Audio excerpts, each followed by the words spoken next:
ধরে এনে নৃশংসভাবে জবাই করে হত্যা করে এখানে ফেলা হতো মাথার খুলি।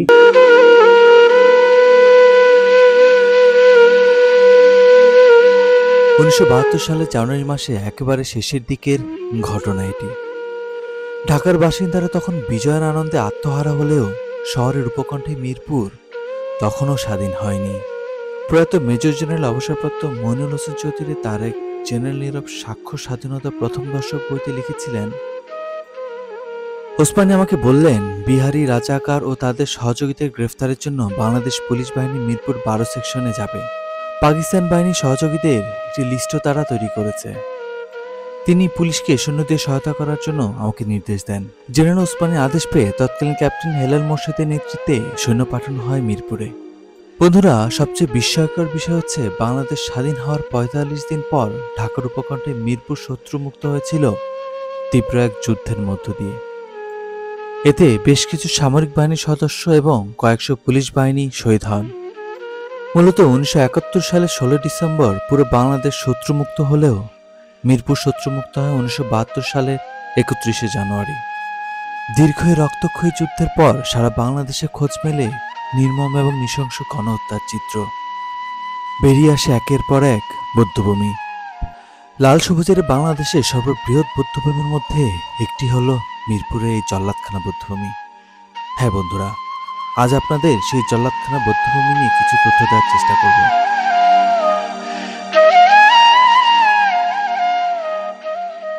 আসসালামু আলাইকুম বন্ধুরা, আমি এখন আছি মিরপুর জল্লাদখানার এই বৌদ্ধভূমিতে।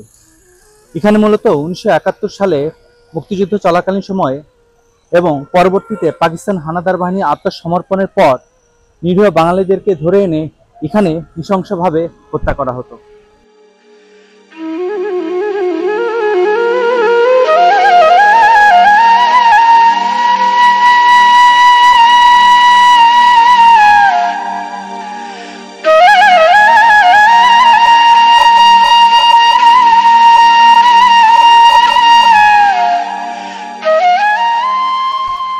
বন্ধুরা, আপনারা এখন যেটি দেখতে পাচ্ছেন এটি হচ্ছে সারা বাংলাদেশ থেকে নিয়ে আসা বৌদ্ধভূমির মাটি। এখানে প্রায় 6টি বৌদ্ধভূমির মাটি সংরক্ষণ করা হয়েছে।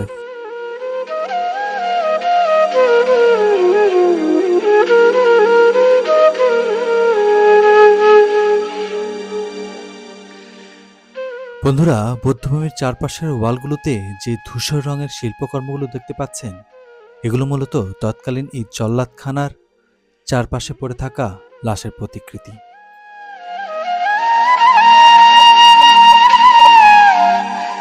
এছাড়াও রয়েছে 20 শতকের বিভিন্ন দেশের গণহত্যার একটি প্রাথমিক ধারণা। বন্ধুরা, জল্লাদখানার তথ্য মতে জহির রায়হান 1971 সালে ভাইয়ের খোঁজে এসে মিরপুরে এসে নিখোঁজ হন।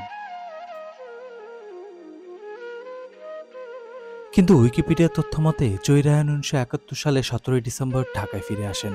মিরপুরে তার ভাই শহীদুল্লাহ কায়সার সহ আরো অনেককেই বিহারিরা আটক করে রেখেছে বলে খবর পেয়ে 1972 সালের 30 জানুয়ারি সকালে তিনি সেনাবাহিনী ও পুলিশের বহরের সঙ্গে মিরপুর 12 নম্বর দিকে যান।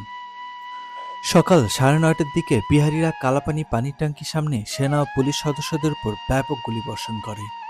এতে জহির রায়হান নিহত হয় বলে ধারণা করা হয়। পরদিন 31 জানুয়ারি বিহারি এবং পাকিস্তানি সৈন্যদের হাত থেকে মিরপুর দখলমুক্ত হলেও লাশ পাওয়া যায়নি জহির রায়হানের। বন্ধুরা, এখানে মূলত বাঙালিদেরকে নৃশংসভাবে জবাই করে হত্যা করা হতো।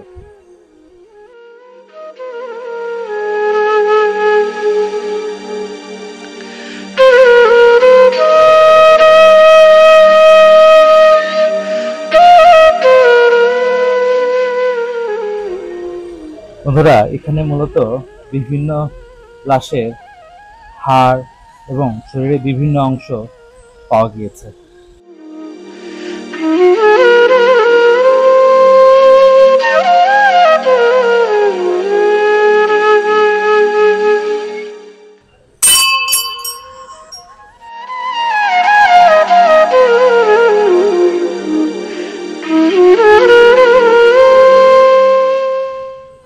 বন্ধুরা, এটি হচ্ছে আরেকটি কূপ। এখানে মূলত মাথার খুলিগুলো পাওয়া গিয়েছে।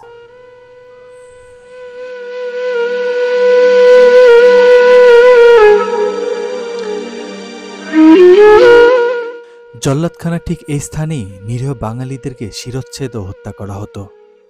1999 সালে সেনাবাহিনীর তত্ত্বাবধানে এই বৌদ্ধভূমি খননকালে প্রায় 70টি মাথার খুলি, 5292টি অস্থিখণ্ড, মেয়েদের শাড়ি, ফ্রক, ওড়না, অলংকার, জুতা, তসবিহ সহ বেশ কিছু জিনিসপত্র উদ্ধার করা হয়।